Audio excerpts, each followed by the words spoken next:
अस्सलाम वालेकुम। SMTV global के साथ मैं हूं आमना अनफाल। सबसे पहले news headlines.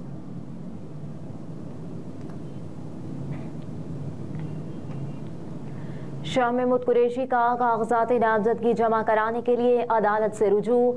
High court Multan bench में दायर की जाने वाली दरखास्त में इलेक्शन कमीशन, हुकूमत पंजाब, IGRO, CPO और DC मुल्तान समेत दीगर को फरीक बनाया गया है, जबकि इसमें शाह महमूद कुरैशी, जैन कुरैशी और मेहरबानो कुरैशी को तहफ़्फ़ुज़ फराहम करने का मुतालबा किया गया है। दरखास्त में मौक़िफ़ इख्तियार किया गया कि ज़िले इंतज़ामिया और पुलिस की जानिब से हिरासा किया जा रहा है। हल्का NA 148 मुल्तान और NA 150 के लिए इलेक्शन प्रोसेस में तहफ़्फ़ुज़ फराहम किया जाए। कागजात नामजदगी वसूल और जमा कराने के लिए किसी किस्म की रुकावटें पैदा न की जाएं।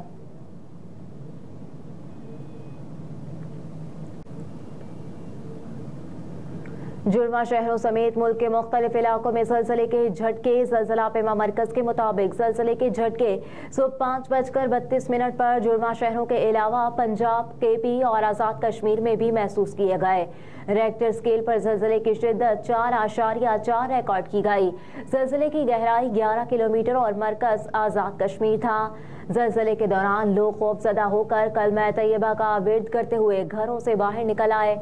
ज़लज़ले के बाद रेस्क्यू टीमों को अलर्ट कर दिया गया, जो किसी भी हंगामी सूरत हाल से निमटने के लिए तैयार हैं। ताहम अभी तक किसी किस्म के जानी या माली नुकसान की कोई भी इत्तला मौसूल नहीं हुई।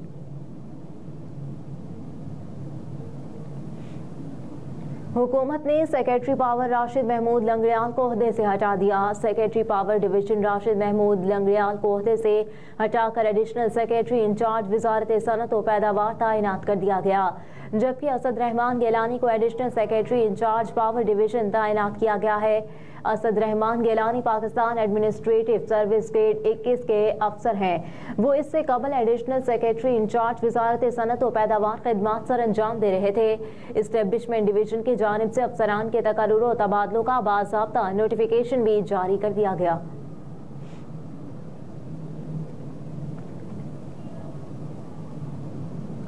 लाहौर में तजावुज़ात के खिलाफ ऑपरेशन में 631 अफराद गिरफ्तार, 140 मुकदमात दर्ज। पुलिस के मुताबिक ऑपरेशन के दौरान मजमूई तौर पर अब तक 140 मुकदमात दर्ज करके 631 मुल्ज़िमान को गिरफ्तार किया जा चुका। CCPO लाहौर ने कहा कि ACT डिवीजन में 16 मुकदमात, कैंट में 12, सिविल लाइंस में 10, सदर में 17, इकबाल टाउन में 71 और मॉडल टाउन में 14 मुकदमात दर्ज किए गए। हुकाम के मुताबिक सिटी डिवीजन में 110 मुल्ज़िमान, कैंट में 127, सिविल लाइंस में 73 मुल्ज़िमान को तजावुज़ात के खिलाफ ऑपरेशन में गिरफ्तार किया गया।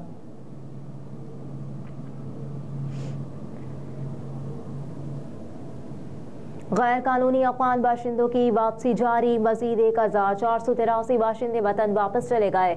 सरकारी आदाद-ओ-शुमार के मुताबिक 21 दिसंबर को मजीद 1483 गैर कानूनी अफगान बाशिंदे अपने मुल्क चले गए। वापस जाने वालों में 325 मर्द, 313 खवातीन और 845 बच्चे शामिल हैं। वफाकी हुकूमत के ऐलान से कबल भी गैर कानूनी अफगान बाशिंदों की कसीर तादाद गिरफ्तारी के डर से पाकिस्तान से वापस अफगानिस्तान जाती रही। ताहम सरकारी आदाद-ओ-शुमार के मुताबिक 21 दिसंबर तक मजमूई तौर पर 4,43,376 अफगान बाशिंदे अपने मुल्क जा चुके। कराची समेत दीगर शहरों में गैर कानूनी तौर पर मुकीम अफराद की बड़ी तादाद मौजूद थी, जिनकी वजह से स्मगलिंग और बत्ताखोरी बहुत आम थी। ताहम काबिल इत्मीनान अमर यह है कि हुकूमत पाकिस्तान और अस्करी क़यादत की मुश्तरका काविशों से मुल्क से गैर कानूनी अफराद का इनखला जारी है।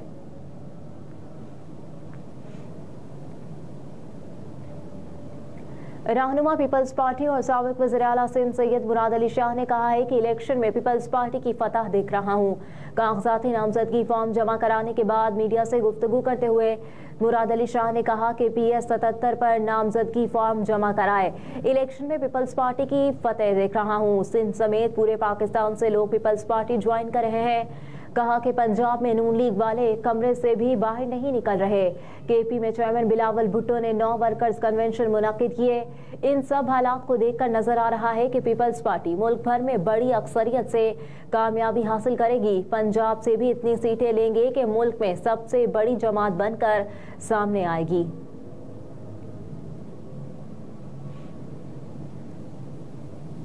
स्पॉन्सरशिप स्कीम हज दरखास्तों की वसूली के लिए तारीख में तौसी का फैसला। ज़राए के मुताबिक 25,000 कोटे पर सिर्फ 3,161 दरखास्तें मौसूल हुई। 21,839 दरखास्तें मजीद वसूल की जाएंगी।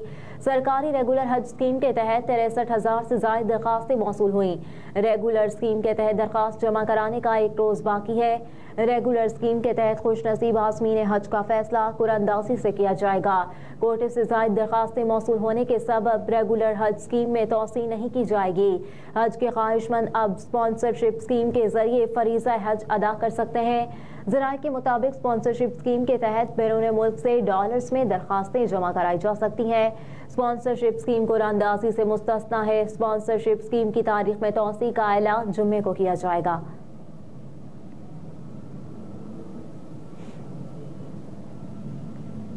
पाकिस्तान क्रिकेट टीम इंतजामिया और सिलेक्टर्स शाहीन आफरीदी की फॉर्म से परेशान। कौमी क्रिकेटर शाहीन शाह आफरीदी मुसलसल क्रिकेट खेलने की वजह से थकावट का शिकार है। इसलिए पाकिस्तान ऑस्ट्रेलिया के खिलाफ मेलबर्न में दूसरा टेस्ट भी हार गया। इम्कान है कि नए साल के आगाज पर सिडनी टेस्ट में शाहीन आफरीदी को आराम दिया जाएगा ताकि वो ताज़ा दम होकर न्यूजीलैंड की T20 सीरीज में हिस्सा ले सकें। T20 टीम में साइम अयूब और मोहम्मद रिजवान पर मुश्तमिल ओपनिंग जोड़ी बनाने की तजवीज़। सिडनी में तीसरा टेस्ट 3 फरवरी से शुरू होगा और न्यूजीलैंड में पहला T20 इंटरनेशनल 12 जनवरी को खेला जाएगा। अर्थ टेस्ट की पहली इनिंग्स में शाहीन आफरीदी ने 27 ओवर्स में 96 और दूसरी इनिंग्स में 18.2 ओवर्स में 76 रन देकर एक खिलाड़ी को आउट किया।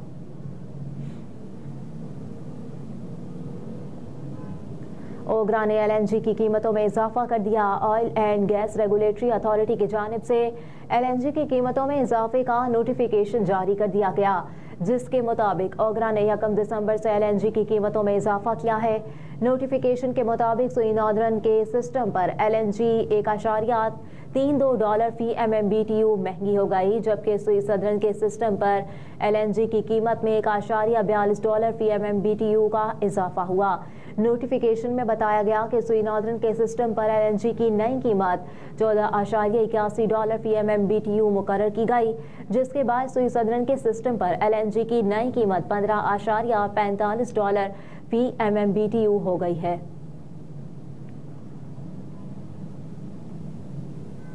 और बरतानिया आने वाले गैर मुल्कियों के लिए आमदन की हद कम कर दी गई। बरतानवी हुकूमत ने फैमिली अरकान को बरतानिया लाने के लिए आमदन की हद कम करते हुए इसे 38,700 पाउंड से कम करके 29,000 पाउंड करने का फैसला कर लिया।